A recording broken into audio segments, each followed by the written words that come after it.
Hey guys, first fan of the night. First fan of the night. So for behind the scenes footage, including some footage that we shot earlier showing Andy around the barn, as he's not been here since a lot of these changes have happened, go to patreon.com/dspiffy. Andy is also shooting some footage. I don't know if any of that is behind the scenes, and if it is, maybe we'll see that on Patreon. Whatever is not, whatever is in front of the scenes, you can see on Andy's channel, which is... Just search for my name, Andy Worley, Wehrle. Okay, so this is the first fan of the night, and I would assume that this is not what most people would have guessed for first fan of the night. This is a Hampton Bay Industrial. Most people recognize these. I remember when they were researching the technology for the Gossamer blades. I remember reading some of the research reports, and I was pretty shocked that Hampton Bay is the one that ended up. I mean, Home Depot must have really put some money in because, of all things, for Hampton Bay. Hampton Bay and Emerson are the two companies that ended up with these, both of which used King of Fans as a supplier. So maybe King of Fans is the one. I don't know. I never bothered to look into it. But yeah, I was shocked to find that they'd researched this whole new technology for fan blades, and it turned out that you could buy it in Home Depot. And I have a love-hate relationship with these because they replaced a lot. Like, there's this one flea market in Georgia that's like the quintessential flea market install. That's barns and barns and barns with fans in random locations and all down the middle. And the first year I went there was like mostly gold lines, but then Union gold lines, but a mix of View fans and Evergoes and just like every vintage fan you can imagine, blenders all mixed in. And then the next year I went back and every single fan was one of these. So you could see why I dislike them, but I can't help but appreciate them because they're probably, after a gold line, a new gold line, they're probably the best value for the money when it comes in terms of buying just an effective ceiling fan. And I recommend these for anybody who wants to have a strong air mover, but they have low ceilings and don't want to use a metal bladed fan. So Rick, this is Rick's pick though, and Andy's pick. So either you guys. So Andy, why did you pick this fan for first fan of the night? I don't think we've ever tested one of these before, at least not when I've been around, and it seemed interesting. Rick, I mean, technically you didn't pick it, but I know you would have. Why did you pick this one, Rick? Couple of reasons. First of all, my high school had a couple of these. There was like this upstairs weight room. Me in a weight room. Like that ever happened. Upstairs they had two of these. They had two of the previous version of the SMC. The SMC. And then they had one latex utility. And I assume they all were originally the older Hampton Bays, but I mean, I always was impressed by these because these things just kick out like a crazy amount of air. I mean, for what you would think. I might have picked this one to test too because now we can test RPM and CFM. So it's going to be very interesting to see. I forgot I've been zooming in on these videos. Let's zoom in on it. A couple of things. This one's from 2010. I saw on the top, and if anyone's curious, these first appeared in Home Depot catalogs, I believe, in 2001, if I'm not mistaken.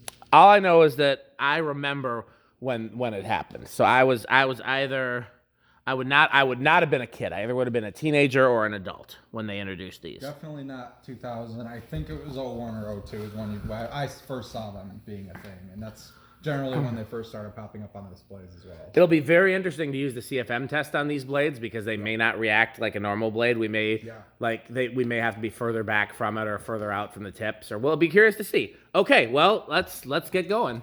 All right, so I guess we'll start with 0 to high. Yeah. I think it's gonna be small inrush. Well, I guess we should have Andy guess first, huh? Okay. What kind of inrush current do you expect? Big, small, or none? Yeah, small sounds good. Okay. I guess I'll go with big. I guess I'll go with none. All right. These draw quite a bit of current. I thought they were a little bit more efficient than that. Well, maybe it'll drop a bit. It was up to like 1.04. Oh, wow. So it's definitely big. So Rick definitely won. But I mean, these these draw quite a bit of current. We're at 0.94 amps, and it appears to be leveling off there. 100 watts. So that's a 0.88 power factor. By the way, I saw a chart in one of my electrician forums where they described power factor. So if you drink beer, which I don't, anybody here drink beer? Andy does. Well, you drink root beer, Rick? Yes. So when you pour either a beer or a root beer or really any, like a lot of sodas, really, you'll have the actual drinkable beverage, and then you'll have the foam on top or the head. Oh yeah, that's most sodas really. And so the entire volume of beverage is your amperage or your volt amps or, and then the actual drinkable liquid is the watts.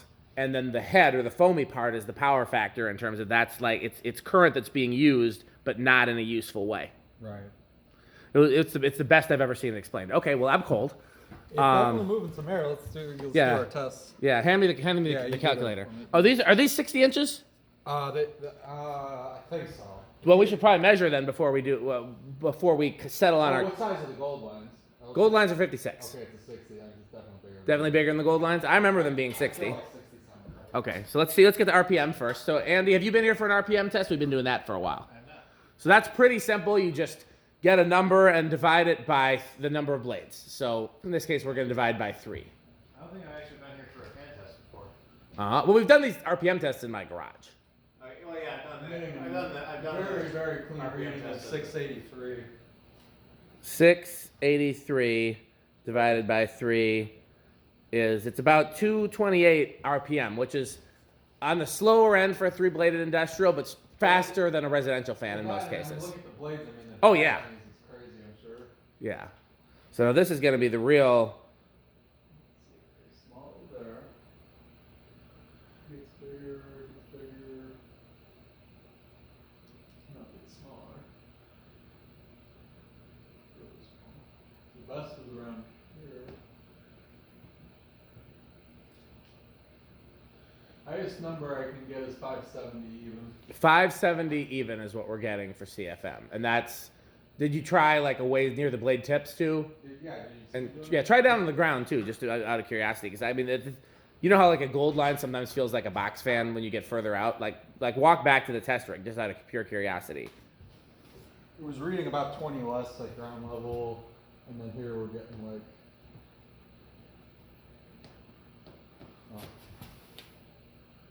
Not really readable. Gotcha. Okay, so the highest number is what, 580 you said? 570 is the highest. 570. So what we do is it's a 60-inch fan divided by 24, so our radius is 2.5 feet.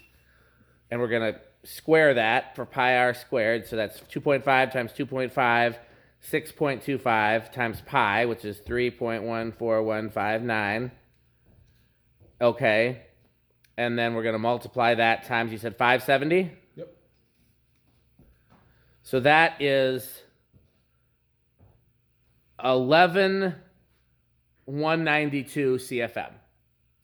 I think that might be the highest reading that we've got, other than that R&M in Then you're in your living room, right? in my living room. That sounds about right. I know the CFM was really high on these. What's an original or like a blender or something like that? Blenders are around 9,000. 9,000. We haven't tested enough originals to have a consistent reading, but all the blenders are right around 9,000. So this is more than a blender. Yeah. But the biggest factor that I've noticed, at least, is that the size matters the most. In terms of the, because if you get, because think of it this way, if you get the same reading with a 36-inch fan and a 60-inch fan, and you're multiplying it by the surface area, that's true. This is and that's where our test is less than scientific, because you're supposed to take the average of the entire surface area of it, as opposed to taking just the highest number. Because it's not moving as much air at theoretically at the center as it is at the tips or wherever. Right. But again, this is not the world's most scientific test. We're just we're using. I think the important part is doing it the same every time, so you can compare fans. Really. Yeah, absolutely. I think I know what Andy's favorite thing is. I was going to say clearly the Hampton Bay is not as interesting as the light fantastic light fancy. Video of it here to see what that looks it's like. very cool. I don't blame you. I wish you were here when we were putting it up. I don't know why I didn't think to call him. He might have been either just getting off work or just going to work. What are you normally doing at about 5 a.m., Andy? 5 a.m. I'm at work. Where the morning show is on air at that time. Was it every day though? Okay, we're stopped. Yes. So where do you think it's going to start on the test rig, Andy? I'd say 3. I'm gonna say I'd say 4. I'll say 5. So yeah, and you can go ahead and go and I'll just talk over you. Yeah, I wish I would have thought to call Andy. I would have been like, it's an emergency. Leave the morning show. 2? Yeah, a little bit. Yeah. I think it's gonna be. I thought for sure it was gonna start pretty high up. So I'm surprised at the 2. I've noticed a trend. Most newer fans seem to start low. Like, I mean, just in general. You know what I want to test soon? Oh, okay. So 2 will keep moving. All right, here's 3. You know what I want to test soon? Hmm. A Agrifan. And if we pull that one down from the Restore, that would be a good one to test. I've got an Agrifan hanging at the Restore. Oh, right. Because those are a 60-inch gold line. Here's 4. Or for that matter, a 60-inch Dayton. Right. Those would be really good to test. I want to, because, you know, again, this is the largest fan. This is the largest fan we've tested CFM on, because the R&M I think was 58 inches, maybe. It was either 58 or 56. Here is 5. So honestly, one starting at 5 would be pretty good. For slow here. These generally were sold with a 4-speed wall control, and I'm not sure what the values were, but it looks just like the ones that are in the enclosure, that same slider kind. Yeah. Do you want this fan, Rick? If you don't, yeah, I would. Okay. I would either hang on to it for like what we call replacement stock. Yeah, or we could offer it to Habitat. I mean, I probably wouldn't do that if you care about it, because who knows, the new tenant might just come in and just scrap everything. Yeah, I mean, I'd be putting up 30-inch huggers and junk like that. Yeah, let's do that then. I mean, Yeah. No, I do like these things. This is 6. Okay, well then, yeah, I will. I was also gonna say I was gonna put this video in my for sale or trade playlist if you didn't want it, because I have no attachment to it. Right. I kind of like having one of these in the herd, just as a comparison, or to have, but I wouldn't. Okay, well then, if you want it, then either you can take it or we can keep it here with your name on it. I'll put it in my industrial stash. Okay. 8. I mean, I'm not gonna lie, the air movement is impressive. And 10. I remember when I got those Kohl's gold lines, or possibly the ones from the Firestone, the ones that are hanging up over there. Yeah. And I got those in my parents' basement, and then I got a set of these blades, and I put one on one of those Union gold line motors, thinking, oh, I'm gonna make the most powerful fan ever. And it sucked. Well, because it can't. The motor's not like set up for that. Yeah, first of all, those Union motors are not the best gold line motors. But then second of all, they're designed to work on speed, not pitch. And these are designed to work on pitch. Right. So. Yeah, and the blades on this are plastic, if you didn't know that. I actually thought they were metal all these years. I Nope. did not know that. Oh, you didn't know they were plastic? Well, I mean, not until handling this one, no. Wow. Yeah, no, that was one of their selling points. That's the only reason you can mount these on a low ceiling and not a... Yeah, 13. Here is 14. Hey Dan, have you ever done a video at the Red Zone / the Region? I don't know. Do they still have a bunch of these? Yes. Last I knew. 15. When I was younger, not when I was a kid, but I remember doing gigs What there. did it draw on high? I can't see. Like 0.93, so you got a ways to go. Oh, yeah, okay. Do you remember the fan install before they put in all these? They had like some weird ornate thing. I never figured out what it was in that, like, that real high ceiling area near the bathrooms in back? They had like an ornate fan there, and then they had small Emersons everywhere else. Nice. Over the bars and in the restaurant area. And the only area that never had fans is like where the band shows are. Yeah, But the bar there did. And then the front, restaurant-y part where the... 22. Yeah, Pete's played the Red Zone, I think. Oh yeah, pretty much. Yeah, we tried to play there all the time. 24. Up until for Just a gonna long start time, that's skipping. like their Yeah, we're over. that's like Well, their we're go-to. close. Oh, does it? That's- go? That's that right on? That's over, I think. Hit the high switch. Oh, by a little bit, yeah. Yeah. So it does go For a over. long time, Yeah, that's let me been go their back. go-to venue for like their CD releases and bigger shows. So yeah, Parking it sucks. actually goes over 25. Parking 25 and, it goes over. And, load-in sucks. Oh, You- load-in from is the what worst. You and from what you and what Ty have told me. Absolutely. I got my car hit badly there during load-in. I was doing a benefit for Mighty Joe White. You know Mighty Joe White? He's the drummer for Blue Olives. Yep. And he does a bunch of his own projects and stuff like that. He was doing a benefit there. This was back when he worked at Guitar Center. I don't know what the benefit was for, but he asked me, and I was like, sure. And I came there and played, and somebody backed into my car enough to puncture the radiator. Solid state? Yes. Wow. How noisy do you think it's going to be on yield solid state control? say living room. What do you think, Rick? I think it's gonna be dog shit. Okay, So I'll I'm go gonna with say I'll go very with bedroom then. I'm optimistic about this. I hope actually. I'm wrong, but I feel like it's gonna be loud. All right, let's Those SMC ones were actually sold to solid state controls, Right. and they were not silent. Okay, well, it's not silent. We know that. Not bedroom. We know that. I'd call it living room. What do you think? Yeah, it's better than I thought. Yeah, it's probably living room. That air sound is very unique to. I know you hate when you say very unique. It's unique to these that like kind of whistle almost. Yeah. I don't so much hate it because I say it too out of habit, but it's grammatically incorrect. Something the unique means one of a kind. Something can't be very unique. I don't think I've ever seen a non-Gossamer blade not make that. Or Yeah, it's a very distinctive whistle sound. too, I yeah. agree. Okay, is that everything? We did zero high. I mean, Do a spin down from high. We did. Yeah, we You did. were busy balancing on ladders and. yeah. You know where it needs a bunch of those? The pointing at the Hanson, not at the Hampton. House on the Rock. Yes. Oh yeah. Well, we know this does really well in the Rick test because I'm. Because yeah. How high is it on the Rick I would test? say avocado appliance. I like these things. I wanted one for a longest time for my room because I thought it would be just an insane So level. for the test, you have to pick 3 things, and they're supposed to be 3 different things. So like Rick's are his hated category is live, laugh, love.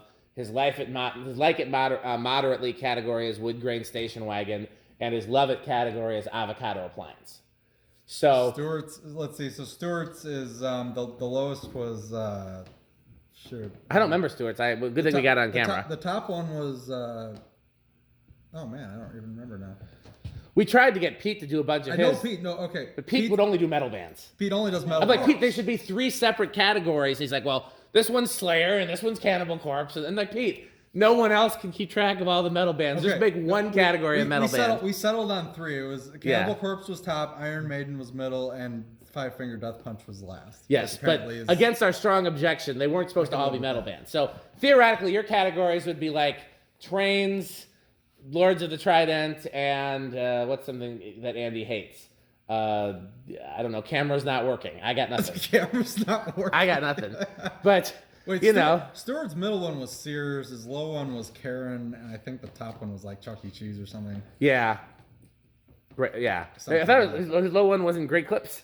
No, because we wanted to do different things because I Yeah. think the top one was. Oh, no, maybe. I don't know. Yeah, well, we got so anyhow, you got to come up with your Andy categories, Yeah. and they have to be things that other people can remember. Pete, they can't just all be metal bands that no one knows the name it's of. It's fine if it would just stick, but then he'd be like, "Oh, this is the Killers of whatever." Yeah, and if he, what is this? yeah, band? every time he picks a different band, and like Pete, like no one can keep track of these bands the way that you can. Like I don't. I've heard of that. Which we don't know which one is more metal than the other. Right? How do we? Most yeah. of them I've never even heard of. Cannibal Corpse, pretty sure is the top. Yes, That's pretty Cannibal consistent. Corpse is Iron Maiden is middle, and Five Finger Death Punch is last. But yeah, but he'll change them. No, we need to just Last stick with. would be like Winger or something like that. Winger. Oh, is that's another band? Yeah. Okay. When we were at the chicken. What are place yours, last time, though? That was what Yeah, we see, settled I'm on. trying to think of things, but see, mine would all be in a multi-tier category of the same, like general category too. Like you could have different trains or different. See, that's why I want you to pick different categories. Different items Yeah, altogether. I've I think. got to work on Yeah. So definitely one of the categories has to be train related, but it has to be a train item that if it's not just trains as a whole, then it has to be a recognizable train item to other people. You know, it can't be like say steam locomotive. yeah, steam locomotive or like what's the most famous brand of trains that you also like? Well, Like railway, like the yeah. I feel like if you start naming railways, famous railways, I'm gonna know the names of some of them just from Union Pacific. Exactly, Union Pacific. That's a perfect example. What other? Okay, so other things that Andy likes besides trains. Trains, obviously fans, but we can't categorize fans with fans. What'd you say? Oh, storms. Yes. Yeah. So what's your is there a favorite type of storm? Like, what you'd rather chase? A tornado? Yes. What are the different names of different tornadoes? I used to know this. Yes. Chasers have different terms to describe them. Wedge is probably like the holy grail, the ones that are wider than they are tall. Oh. Oh yeah, those are the stereotypical like. For those who don't know, and I think you should follow his channel because it should. There is some of that content on there too. But Andy is a storm chaser, like the movie Twister. So, much to the chagrin of his wife. I mean, when you consider all the risky stuff that I've done, I think my wife got off pretty easy that I don't chase storms. Like, yeah, yes, I'm balancing ladders on stairwells, but I'm not driving straight into the eye of a tornado. I mean, I go to Well, Gary neither am I, sometimes. to be fair. Some chasers Yes, he is. try and do that. He's doing that. No. All right, we should probably thank our Yes, sponsors. thank it. Yes, so Andy's gonna come up with his categories, but how high? Just for now, just your categories are 1, 2, and 3. High, medium, low, basically like what.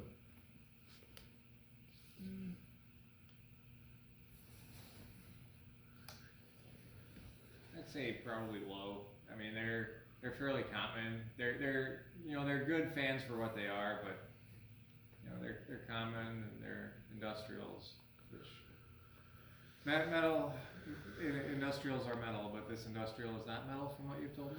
No, Pete could care less if he was here when we tested it, which I wonder if that would change if he would have seen how well it performed with the CFM test. I doubt it though, because No, Pete has he's pretty gonna just be clearly. like, oh, but it's not a gold line. Right, yeah. Well, there's a Union, Kohl's grocery store. So, okay, well, let's thank our sponsors. So, as always, the solution to all of our problems is Fan Stick and the subsidiary Light Stick and the luxury edition of Florida Fan Stick. So, to find out more, you go to buyfanstick.com, fanstick.biz, lightstick.biz, and Florida Fan Stick XX. No, it's not. It's buyfanstickxxx.com.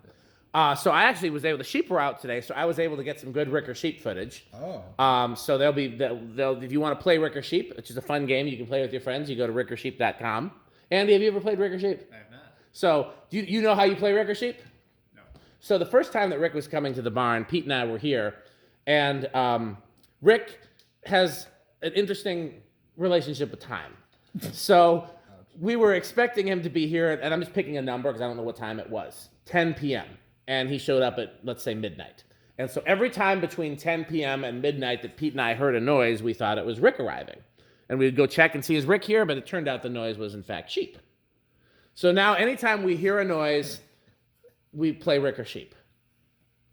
And it also doesn't have to be an audible game. It can be a visual game. You can just look at a thing and determine whether it's Rick or sheep. But those are your only two options, Rick or sheep. So, I mean, you could do Rick or sheep, But in a lot of cases, it actually is either Rick or sheep. So if you go to rickersheep.com and it'll bring up a video and you have to determine in that video whether it's Rick or sheep. And then if you go to rickersheep.com another time, it'll bring up a different video. Like every time you go to rickersheep.com, it shows you a different video and you have to determine what's in that video. Is it Rick or sheep? So it's a fun game you can play.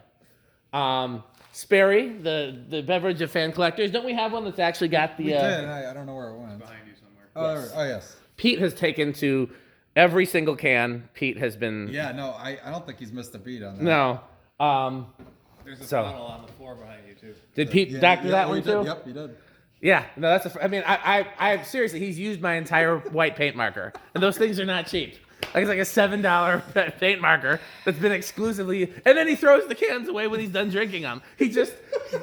When I didn't saw know those, that. I thought Sperry was a real thing. I didn't realize. And no, at first I thought it was too. Well, so what happened was apparently in one of the various fan collector chats, somebody was trying to reference Spiffy, but they made a typo and they called it Sperry. Maybe it was their autocorrect. Probably. So there's a number of fan collector chats in which I'm referred to as Sperry, just based on this typo.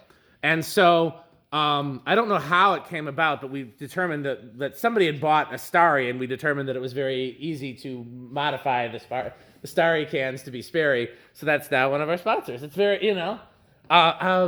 okay, we got the Good Manufacturing Company. Rick, you want to explain the Good Manufacturing Company? Andy, I don't think he's been here for them before. So the Good Manufacturing Company is actually right behind your head. You see those two like single bulb strip lights that are mounted to the wood right there?